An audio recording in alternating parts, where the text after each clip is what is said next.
Americans for Prosperity North Dakota proudly supported important policy improvements that broke barriers for all North Dakotans this legislative session.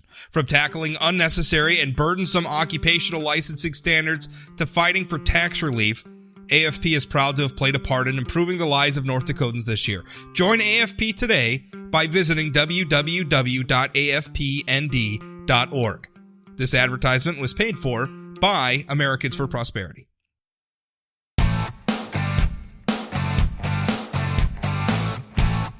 Welcome to the Plain Talk Podcast. I'm your host, Rob Port. Later in the show, Senator Kevin Cramer takes your questions. He answers about border security, what's going on at the border. He actually says that he thinks former Vice President Joe Biden is the biggest threat in that field of Democratic candidate, that Joe Biden is the biggest threat to Donald Trump in his eyes. We also spoke a little bit about, the situation with bias in the tech industry. That's been blowing up. Some of the questioning that they're getting, whether or not that's appropriate, even from Republicans. It's a good interview. Stay tuned for that. But before we get there, let's talk about socialists playing softball. There was an article recently in the Fargo Forums about Kim Hyatt. The Red River Valley Democratic Socialists of America have formed a co-ed softball team to help, raise visibility and make connections in the community, which in and of itself is not that unusual for everything from political extremists to, benign organizations like churches and civic organizations, right? I mean, political parties have pie auctions, churches have socials and dances. Cults have, I was interesting if you look at like Jim Jones, who, by the way, was an atheist and a socialist, but used religion, used a church essentially to organize people and to bring people in. So it's not an uncommon tactic, but what's interesting to me is that these folks, when extremists do it, and I think the Democratic Socialists of America are absolutely political extremists, when extremists do it, it's all about, oh, look at us, we're just nice people, we're just like you, come and join us. It's recruitment, and it helps me when I look at extremist organizations like this, whether we're talking about white supremacy movements or socialist movements. A lot of times what happens is they're preying on, there's a reason why a lot of these groups crop up around college campuses, right? Because you have a lot of young people with a lot of time on their hands, young people who are still very impressionable, people who are looking to make connections. Tactically, it's a smart move on their part. But they are extremists. And it's worth pointing out. And they're extremists not because I say they're extremists because I'm a conservative and I don't like socialists. They're extremists because of the things that they actually say. One of the organizers for the Red River Valley DSA is a gentleman by the name of Zach Ecola. And this is what he said in the report, because he's talking about how people are reacting to socialists today, how younger generations are reacting to socialists. This is what he says. I quote, "Older generations do have some sort of negative connotation because of the Cold War. Young people just don't. If you think about it, 20-year-olds today weren't even around when there was a Berlin Wall." Now, he's not wrong. Many of the young people today who find themselves maybe considering socialism probably don't remember the horrors of Soviet-occupied East Germany. Now, Soviet-occupied East Germany, if you don't need to tell me, that's the Berlin Wall was built to keep people in East Germany. Thousands of people over the years that wall existed attempted to escape. And even before the wall existed, they were trying to flee Soviet socialism. It was such a wonderful thing that they had to build a wall to keep Germans in. Think about it. President Donald Trump gets all sorts of crap for building a wall, wanting to build a wall at our southern border to keep people out. The socialists were building a wall to keep people in. And not even above that, it was so bad in East Germany. And this was just, I wrote about this at sayanythingblog.com. You follow the blog, you're probably recognizing a lot of what I'm talking about. But I found the study and it just blew my mind. Things were so terrible in East Germany that even 25 years after reunification, right after the Berlin Wall came down and Germany was reunified, even 25 years later, the life expectancy of East Germans still hasn't quite caught up to those who live in what was West Germany. So when I hear Mr. Ecola say, oh, people don't even remember the Berlin Wall. People don't even remember East Germany anymore. I mean, you put that in another context, and it's like Nazis telling you that people don't even remember World War II anymore. People don't even really remember the Holocaust anymore. Now, I know some of you are cringing a little bit about me making a Nazi comparison, and I get it. It's rote, it's cliche almost, but yet socialism has a bigger body count than fascism by far. And I think they're both disgusting ideologies, but what I don't understand is that we would react if it was a group of local Nazis who put together a softball team and were bragging about how, people weren't so scared of Nazism anymore because younger generations don't really remember the Holocaust. To them, Nazis are just kind of these cartoonish characters in their video games or in their movies or what have you. They don't even remember it. Well, I think you would be pretty upset. And yet here we have somebody who's saying, oh, well, kids don't even, it's okay. Look at all these kids who are coming out for socialism. They don't even remember the Berlin Wall. They don't even remember East Germany, which implies that they probably don't remember, the Soviet famines, right? They don't remember the killing fields of Cambodia under the Khmer Rouge. They don't remember the violent oppression of Cubans under Castro, which, by the way, is still going on. I mean, it's amazing today. We give China a pass. I mean, China today is a socialist country. China today is operating concentration camps. Does anyone ever even really seem to care? By the way, I'm including Republicans in this, by the way, too. Republicans, Democrats, anybody seem to care that the socialist regime in China has millions of people in concentration camps? No, apparently not. That it's a pass that socialists get, and I don't quite understand why they get it. Now, Eckler, of course, says that Soviets are, quote, not what we're talking about when we talk about socialism. He continues, he says, what we're talking about is making sure people have the things they need to survive and thrive in the world. That appeals to a lot of young people because they need those things, and we're the ones struggling the most under the system we have. Now, the thing is that the Soviets made promises like that, too. I mean, the Soviets didn't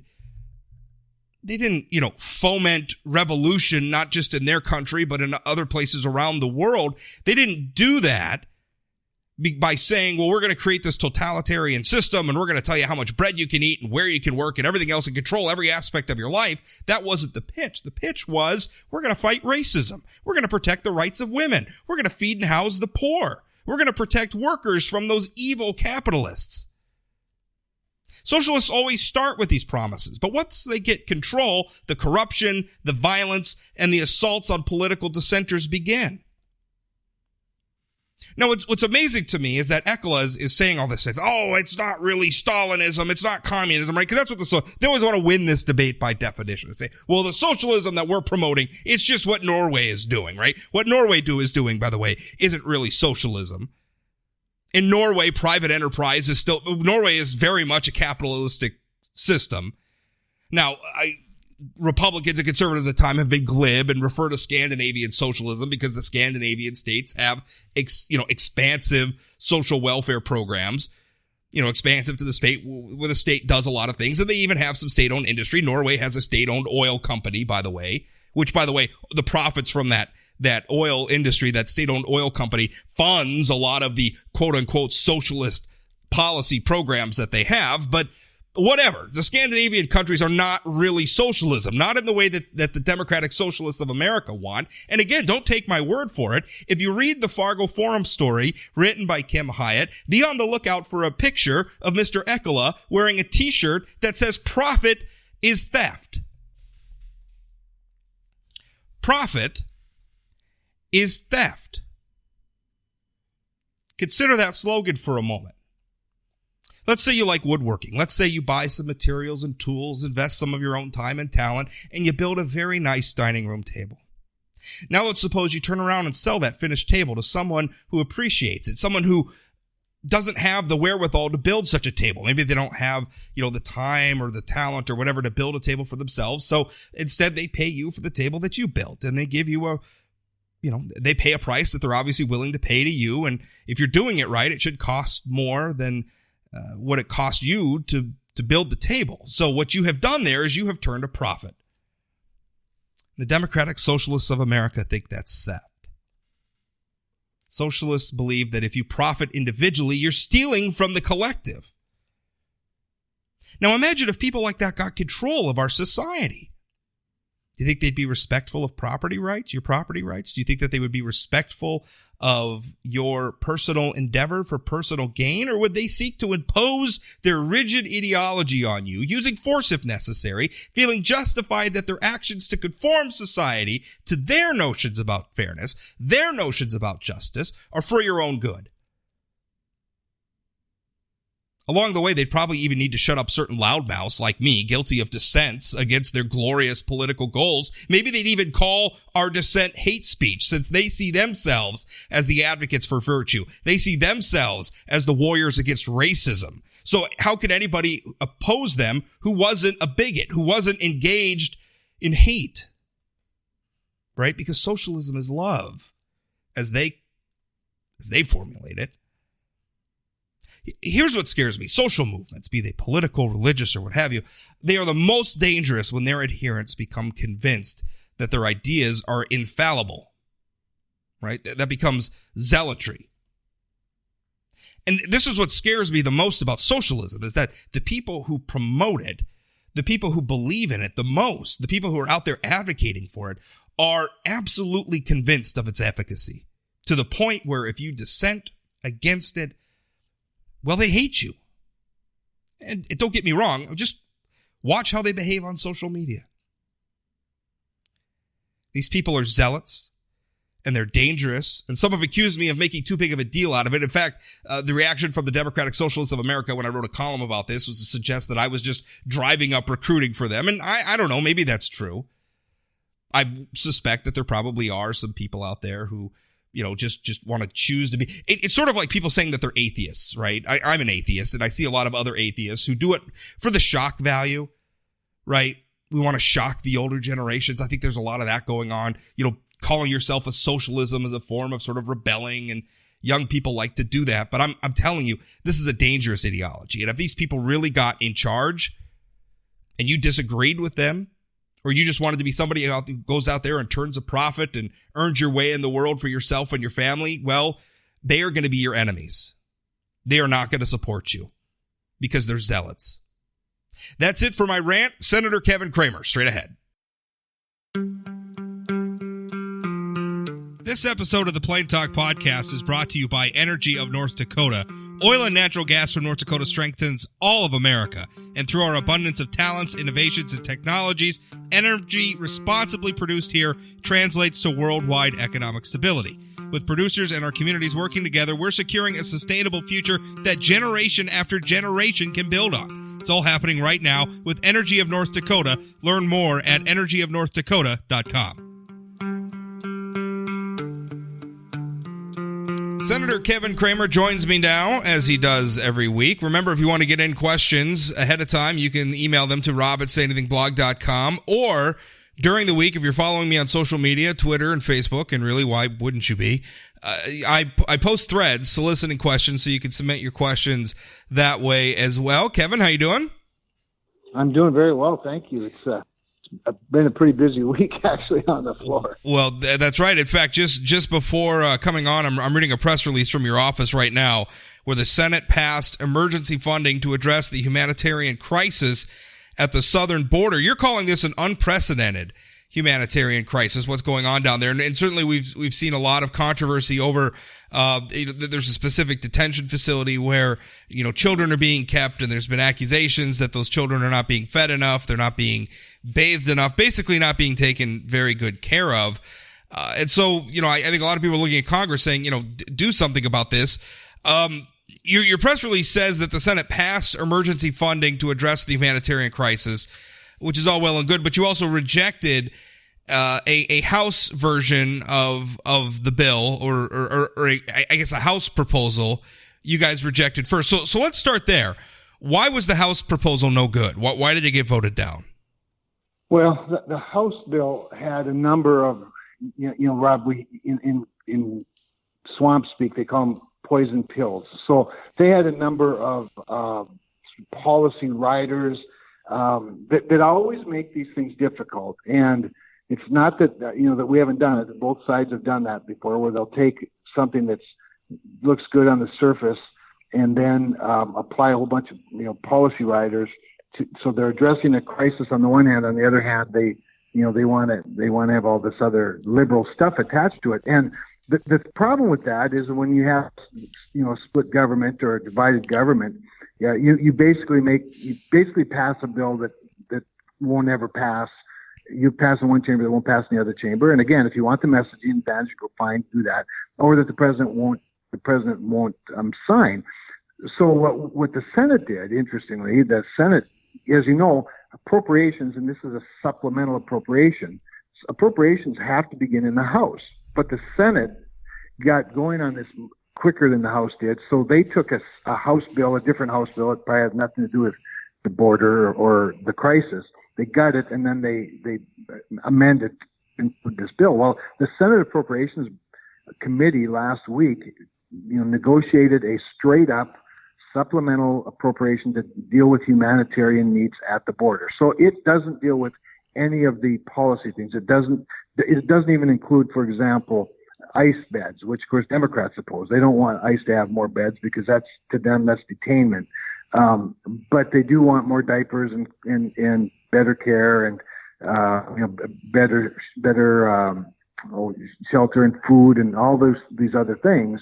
So the Senate Appropriations Committee came up with a very clean, straight-up bill that largely just supports humanitarian needs financially. Well, they passed theirs out of committee 30-1 last week, so we knew it was going to pass overwhelming. And by the way, this is what the president asked for in previous bills that we had to take out because they wouldn't pass. Democrats wouldn't vote for this humanitarian crisis appropriation because the president asked for it. But as the crisis got worse and worse and worse, the pressure came down on Democrats to pass something. So anyway, what we did is we took the House bill and just killed it and then passed our own bill that passed overwhelmingly. The House bill was a straight party vote. In the Senate bill was an overwhelming bipartisan vote. So we'll send that over to the House. I'm pretty sure they'll pass it. Well, let me add, because you're talking about poison pill, and you said essentially, the House bill was, had provisions in it, and I'm assuming those are provisions about, as we've heard reported, have to do with, enforcement. I mean, Democrats don't want this. What their argument is, well, we don't want any funding for increased border security. We want this all to just be humanitarian. You're saying they basically formulated the bill to be something that the Republican-controlled Senate chamber won't pass. But what if they turn around and say the same thing? They say, well, this Republican-backed bill coming out of the Senate, that's a poison pill too, and that's not something that we passed. I mean, it just seems like everybody's pointing their fingers at each other and nothing's getting done. Yeah, but the difference being ours passed the Appropriations Committee 30-1 is so it had the full support of not just the chairman, Richard Shelby, the Republican for Alabama, but the lead Democrat, who's Pat Leahy. From Vermont, and of course Pat is also the dean of the Senate. So he's, our bill does have very strong bipartisan support, and theirs didn't. Theirs had straight partisan. So we've already passed that test. As much as we'd love to have a whole bunch more things in it, like border, more border money, beds for ICE. Those are objectionable to Democrats. This is pretty much just straight up support for the humanitarian needs. Let me. I want to go through because there's some listener questions about this situation as well. Where essentially, people are asking why didn't, and I'm going to sum it up because there was a bunch of them. Some of them were more mean spirited than others, but a bunch of questions basically why were we not prepared for this humanitarian crisis? I think that's kind of the fair question to ask out of all of this. I mean, why weren't we prepared for this? I guess that's the question. Sure. So the reason they're not prepared for it is because we don't have the resources to meet the demand that's coming across the border. What's different about this onslaught, if you will, of immigrants is that they are overwhelmingly families or people with children, or in many cases unaccompanied children, and in about a third of the cases they are children that are either being rented or just used for other people to cross the border. and we just don't have the people resources to deal with it.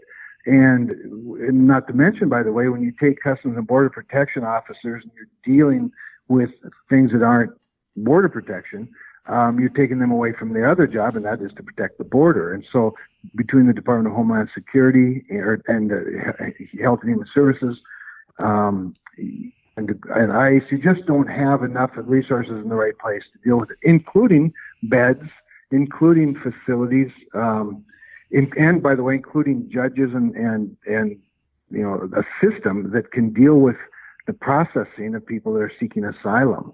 The other thing is, of course, is our asylum laws in the first place. The fact that 1 foot on American soil and you're automatically, well, let's put it this way: people are coming here to get caught. They're not coming here to sneak in and not get caught. They're coming here and claim an asylum right at the border because they know that our laws favor that, and that they'll have to be released into the interior of the country quickly because of our laws. And now, when you have an overwhelming situation like we have with so many numbers of people, and by the way, here's the other difference is most of these people are not coming from Mexico, so we have an other than Mexico policy that's different than if you're from Mexico. And so, if you're coming from Guatemala or Honduras, El Salvador, we have a much more liberal system than if you're coming from a contiguous country. So all of this is known well by the coyotes, by the smugglers, and they're using our poor laws that can attract these people, and they're selling them a bill of goods back in their home countries. So there's a lot of work to be done on the comprehensive immigration side. The thing that's been a little frustrating for me, Rob, if I might, I've been presiding today I've presided now for 3 hours, and I have 3 more hours of presiding over the Senate this afternoon, and a lot of this debate is taking place. So I'm pretty attentive to a lot of this stuff. But what's kind of frustrating to me is that a lot of my Democratic friends they get up there and they blame Donald Trump for all of this when he was the one that was calling it a humanitarian crisis long ago, when they were calling it a manufactured crisis, that he was manufacturing this, that it wasn't really a crisis at all. And they're the ones that didn't want to provide the money for more shelters and for more judges and more processing and more beds. And now all of a sudden, I think the realities hit home, and no longer calling it a manufactured crisis. Let's switch gears a little bit, because that's the eternal debate. We've been having the immigration debate for years, and like you, I think a lot of the problem that we're not prepared for this is just that our immigration policy has been, I don't want to say non-existent, but just chaos. It switches radically from administration to administration. Nobody really knows what Congress is going to do. Congress usually, it's a lot of hot air, and then a lot of not really much of anything, at least not substantively, saying this is how we're going to handle it. And so it's a chaotic situation. I don't know how anybody could be prepared for anything down there. I think our border security personnel, and I think they're doing their best, but absolutely, when their bosses in Washington, D.C. are all over the map, what do you do? Right. Let's switch gears. We've had Google, social media. It's been in the headlines a lot lately, but particularly of late because there's been James O'Keefe's group, Project Veritas, has had some undercover Pinterest first. Now they've got Google insiders talking about how they're trying to prevent the next Trump election. I have a question from Twitter. DMAC asks, will Cramer come out with strong support for reviewing Google, etc.? Okay, he's saying for reviewing Google's FCC status, given their obvious and now documented political bias. They do not operate like a phone company by any stretch. So it's a very interesting question, because it presumes some things about a platform like Google that's not the same as a telephone company, right? So this is I think that the broader discussion here is, this is not an FCC issue. The Federal Communications Commission has jurisdiction over the air, things like telephone and broadcast media, radio, and television. And, you and I have had some disagreement, for example, about my desire to sort of rein in or discipline the networks because they ride on a public asset. Right. Google is different. Google's not an internet service provider even. And one could argue that an internet service provider, while it may be owned by the private sector, built by the private sector, it does there must be facets. I mean, Google's huge. There must be facets of them that are regulated by the FCC, though, because they are an internet. I mean, they had Google Fiber. They were providing internet service provider. They've entered into they have Google Fi, which is which is a cell phone service. I mean, they are providing some of these services. It's granted they're taking kind of unique approaches to it. So I don't know, but I mean, certainly they are in some ways providing those services that are regulated by the FCC. Well, some aspects of it are, but this is where net neutrality, the whole debate about net neutrality is coming. You've got platforms, you've got providers, content providers, and you've got internet service providers. They're not necessarily all the same. I think the bigger issue, to me anyway, with companies like Google is the monopoly that they've created, whether with their own money or whether with other things. With whatever the case might be, whether it's government or what. They've created their own monopoly, and we do have anti-monopoly laws in this country. And Google, maybe it needs to come under some scrutiny there. But the other bigger thing with Google is that they also have a lot of personal data, as we know. I mean, their whole business model is built on capturing personal data. You could argue, I would, in fact, in some cases, argue that they're actually providing a service to those of us who push I accept every time we're confronted with some sort of a disclaimer, and so we readily give away a lot of our information as well. But I think they've been quite abusive, and they certainly are biased to the left, as are most of these content providers, very biased to the left. And I just think if you're going to operate in the United States of America in the public sphere, whether it's over the airwaves or whether it's over spectrum or over fiber, that runs along, where you need, for example, government right away to put in your fiber, you have an obligation to be more fair than that. But I also say, Rob, and you and I talked about this too, those of us that are consumers have some obligation here too, and I know it's not easy to find an alternative to Google. And when you get as big as Google, or you get as big as other, whether it's Amazon, in the online sales or whatever the case might be, it does become difficult. The barriers to entry become difficult. But technology also tears down some of the barriers to entry. And I just think, while I'm more than happy to take them on, believe me, they're not big, they're not big fans of mine, and I'm not a big fan of theirs. We also need to be looking at sort of market forces, and as conservatives, be thinking about ways that we can compete with this nonsense as well. Although that's a little bit like competing with the university system. Well, when you talk about taking them on, I was watching, and I don't know how much you've seen of this, but I was watching some of Senator Ted Cruz's questioning of Google executives today. Mm-hmm. And some of his questions, like one of them was, he asked if they know a single one of their executives who might have voted for Donald Trump. And their answer was essentially, well, I don't know. And then they said, in 2016, he asked them, he said, hey, Google employees gave Hillary Clinton, it was like $1.3 million collectively. Any idea what they gave Trump? And Google said no. And Cruz said essentially, well, not a penny. And I was listening to that exchange. And I mean, I think it is illustrative of the fact that culturally, there's not a lot of thought diversity going on at Google, at least when it comes to political points of view. Or at least not in their executive ranks, right? But or at least the people who are who might be Republicans or conservative at Google are afraid to maybe have that show up in an FEC report. Maybe they're finding other ways to support candidates. But do you think that line of questioning is appropriate? Because again, Google's a private company, and we could talk, how much are they regulated, the FCC, and all that other kind of stuff, but. I mean, I hear Ted Cruz, sitting senator, basically laying into a private company saying, you didn't donate enough money to my political party. Ergo, I'm going to take... I'm a little uneasy with some of that. Do you understand what I'm saying? Do you think that line of questioning is appropriate? No, I'm completely with you, Rob, on that. I'm uneasy with it, too. I don't know if it's inappropriate to ask the question. I mean, Google does hold itself out there.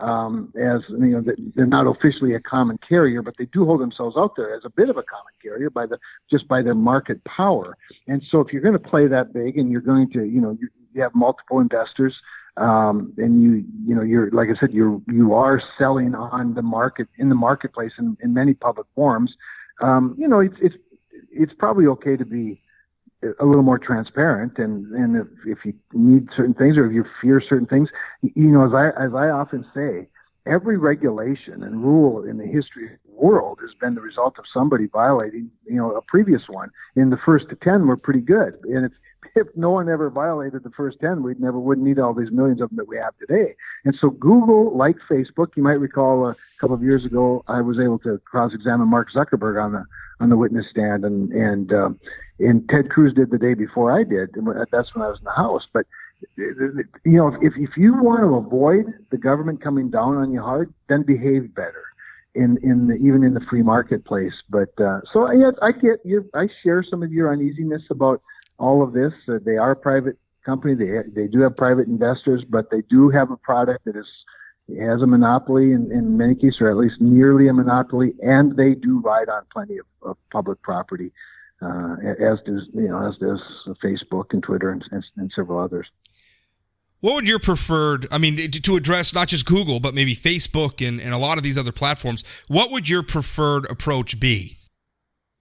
That they behave better and not force the hand, because even free market conservatives eventually get fed up when the bias is so strong and they're making so much money and they're using so much data and they're using private information to sell not only to the people who've given it up, but then to sell that to other people who it's obviously a monetized asset. Because at some point the breaking point usually is a reaction that's an overreaction. My preference would be that they just clean up their act.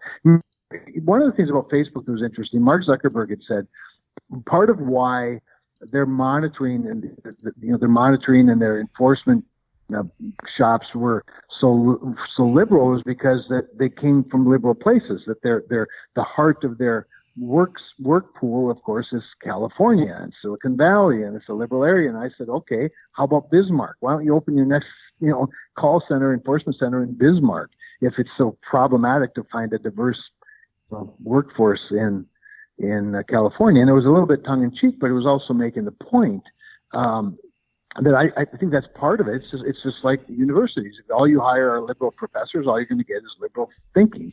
And if all you're going to hire are liberal, workers at your industry or your company, then all you're going to get is, you're going to end up with a liberal product. So I'd prefer not to have to put heavy hand of government regulation on any of them. Because one of the things, Rob, I think we have to admit is that the Googles and Facebooks of the world, and Bill Gates was just in my office yesterday for about, I don't know what it is, for 30, 45 minutes, something like that. We're talking about various things.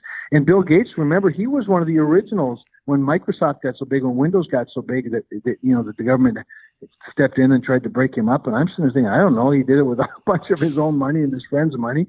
You either compete by coming up with a better mousetrap or you ride on their platform. And so I'm a little bit, as you can tell, I'm a little conflicted and uncomfortable, coming down real hard on private industry. I'd rather see competition emerge, because that whole industry has revolutionized our economy in many respects. And they have been, they've developed because they've been operating in a free market system. The problem is when you take advantage of that system, then eventually somebody's going to step in, and there's a lot of people that like to step in right now.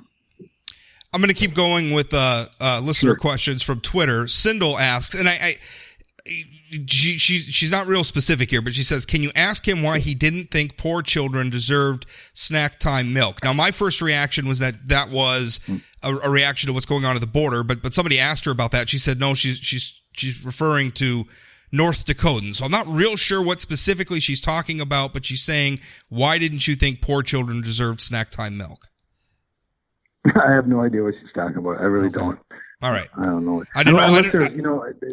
something in the state legislature, something maybe that she's confused about. That maybe I just don't know. I didn't know if there was maybe a federal law that I wasn't up on that had passed. Maybe something with like school lunch or something. I don't know. Yeah, could be, and I'm not aware of it right now. But, all right. Another question from Twitter: are you proud to endorse and support a candidate who accepted electoral help from a hostile foreign country, and would you do so again? If you are okay with this, how does that square with concepts of loyalty to our country and patriotism? So I'm just going to presume they're talking about Donald Trump, which of course a $30 million investigation came out recently and it was in all the papers that demonstrated, that concluded that there was no collusion with the foreign country. So I know that they wish it was true. I know some on the left would love to say it wasn't Hillary Clinton's fault or it wasn't Trump's policies, but that somehow the Russians helped them. Now, I would say this about Donald Trump and Russia. If they helped him, they sure made a bad bet because he's been very hard on Russia, as you know, and has been pretty obvious.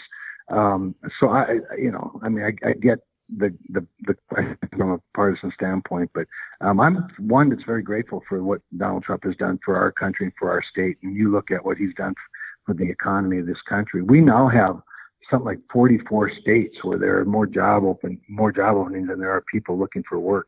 We've seen the bottom decile of the workforce, of the labor force, salary levels have been increasing at double the rate of the average. And so, clearly we have this rocket ship economy. And by the way, the rollback of regulations and the tax cuts have all contributed to a much higher standard of living in a growing economy. So I'm grateful for what he's done. And by the way, also rebuilding their military, which had been decimated in the previous 8 years. Let me. You mentioned a $30 million investigation. Bob Mueller saying that he's going to respond. He's going to testify before Congress. What do you think of that? Yeah, I think it's fine that he does. I've always thought he's been not very transparent, and that's probably fine through the process. His transparency came out in the report.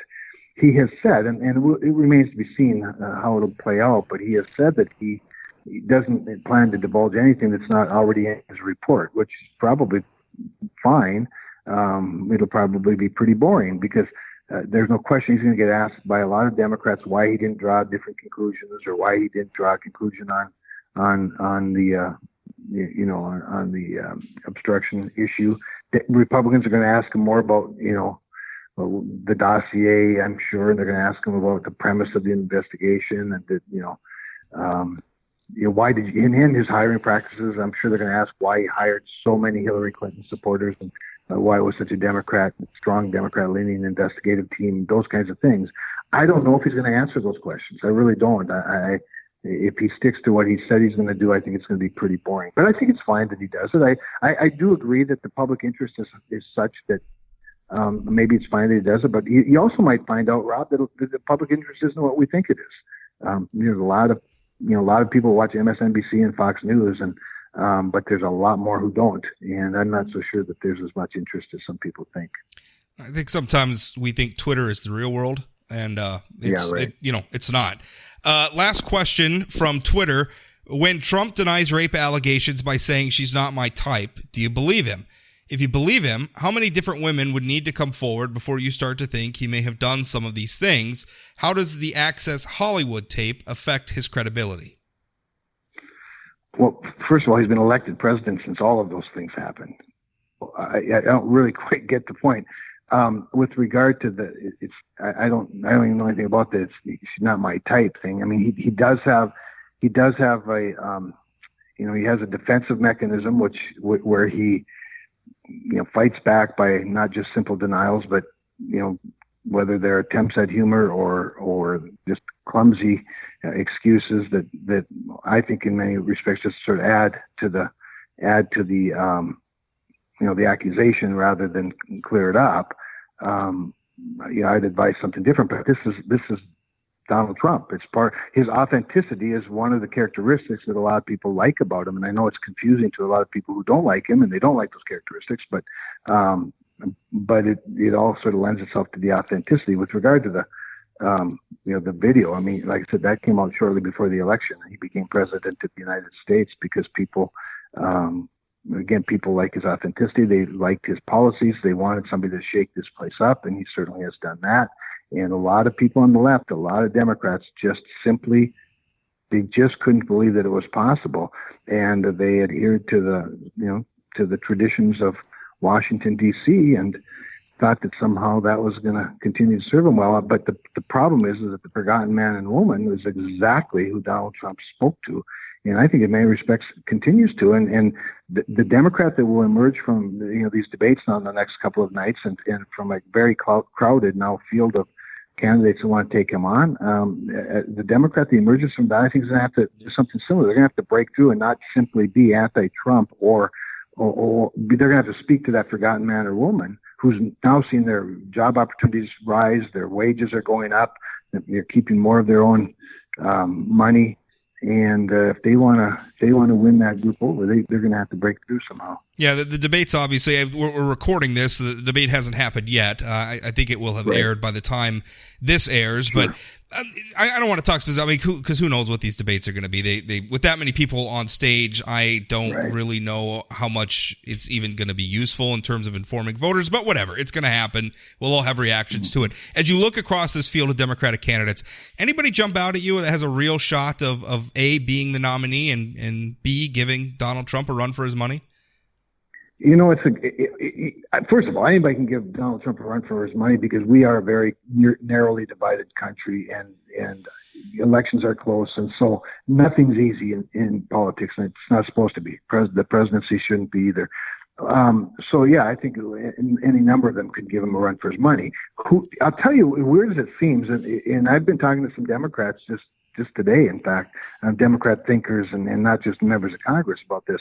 I believe the reason that Joe Biden continues to lead in the polls, even after, more gaffes, if you will, and things that people sort of gasp at, is because there's a whole pent up middle America, middle class, sort of normal Democrat still that doesn't find a place at a rally or a gathering or a meeting of the Democratic Party anymore, including in North Dakota, by the way, because the radical left has so co-opted the Democratic Party. But they're hungry for somebody that reminds them of the Democratic Party that their dad belonged to or that their mom belonged to, where you don't measure every word, or that you don't look at their age or their rhetoric or and just say, hey, I want an authentic Democrat that still believes in the working middle class and still is pro America, pro defense, and doesn't play identity politics. And I think Joe Biden still possesses and presents the greatest threat to Donald Trump's reelection. And the president might not like saying it, but part of why he does is because he's not so scary to a lot of people. And he doesn't play that weird identity politics thing that just drives people to the left. Now, in my view, he made a pretty big mistake by being, for 50 years, 40 years or whatever, supporting the Hyde Amendment, and then all of a sudden he doesn't. I mean, those kinds of flip-flops are just a little bit too cute by half, and I think that sort of takes away from his authenticity, Rob, to be honest with you. But I still think he presents the best opportunity for them. Kevin, thanks for your time. Always a pleasure. Thanks.